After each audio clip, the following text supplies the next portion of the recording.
जिंदगी को मार दो, परिवार मार दो, समाज मार दो, अपने आप भगवान मिल जाएंगे। फिर आपको किसी की जरूरत ही नहीं पड़ेगी, फिर आपको तपस्या की जरूरत नहीं है। कि देखो भक्ति में सभे बहरा गेला, माइके लागल बावे, माइके लागल बावे, माइके लागल बावे, निमिया पर झुलुआ बना में हवा झुरु झुरु लागे।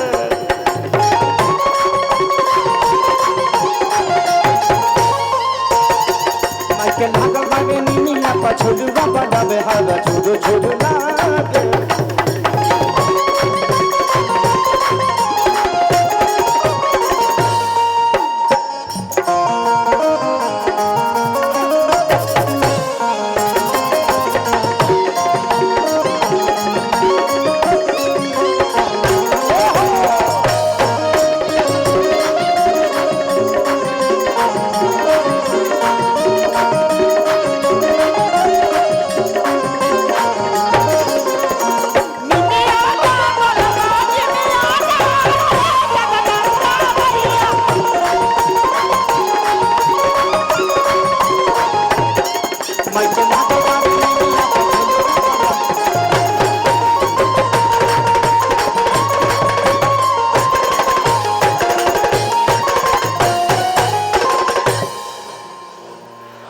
कि अखिल सीखे सारी पूजा,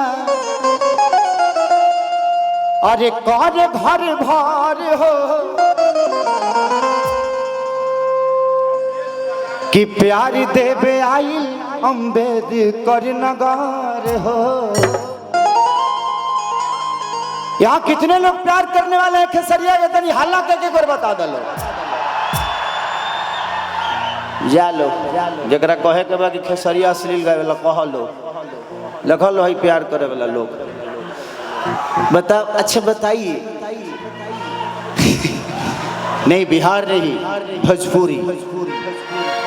जय भोजपुरी। जिंदगी में एक चीज जानते हैं, उन्नति हमारे अंदर होती है, समाज में नहीं होती। हम अपने आप को बदल दे तो पूरी दुनिया बदली नजर आती है। जब हम यूपी बिहार से दूर जाते हैं तो हम बिहारी होते हैं। यूपी बिहार से जब अलग स्टेट में जाते हैं तो बिहारी होते हैं। लेकिन जैसे हम अलग स्टेट दिल्ली से यूपी आते हैं तो हम फलानवा सिंह हो जाते हैं और फलानवा यादव हो जाते हैं। तो कहां से बदलेगा? जिस दिन हम भी अपने यूपी में एक पूर्वांचलीय होंगे, एक बिहारी होंगे, तो अपने आप चीजें बदल जाएगी। बट हम बदलना कहां चाहते हैं? हम तो सिर्फ समाज में बदलाव देखना चाहें, खुद के अंदर नहीं। हर आदमी को भगत सिंह चाहिए, बट अपने घर में नहीं, पड़ोसी के घर में। बट क्या करिएगा कि अखिलेश पूजे ले पूजे खेसारी के घर भार हो, ले लाया आशीर्वाद अम्बेडकर नगर हो।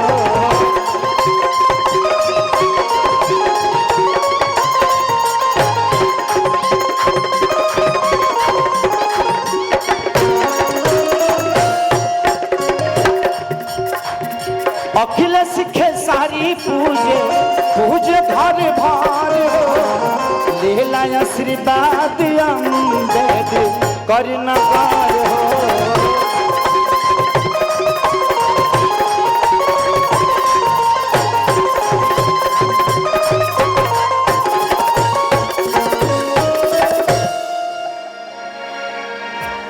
कि केहू भक्ति से देखो न भागेला। इस दुनिया में पूजा करने के लिए वक्त की जरूरत नहीं होती। तुलसीदास जी ने रामायण में लिखा था कि एक घड़ी पुनियाद घड़ी आधो में पुनियाद, आ तुलसी संगत साध के की हरे कोट अपराध। इस दुनिया में एक घड़ी पुनियाद घड़ी आधो में पुनियाद। एक घड़ी जैसे सूत के उठल, हरि राम हो,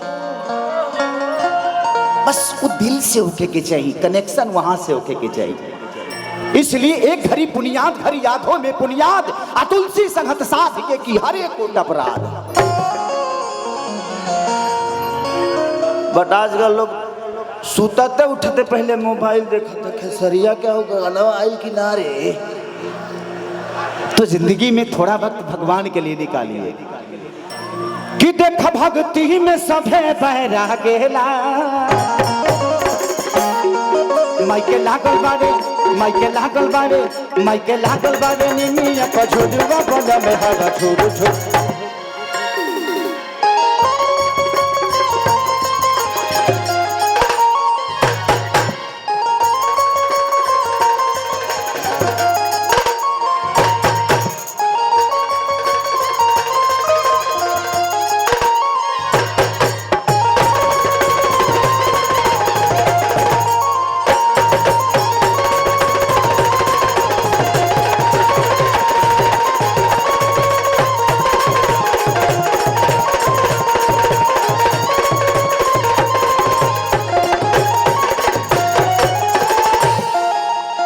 वाह वाह फाउलो होता का कुछ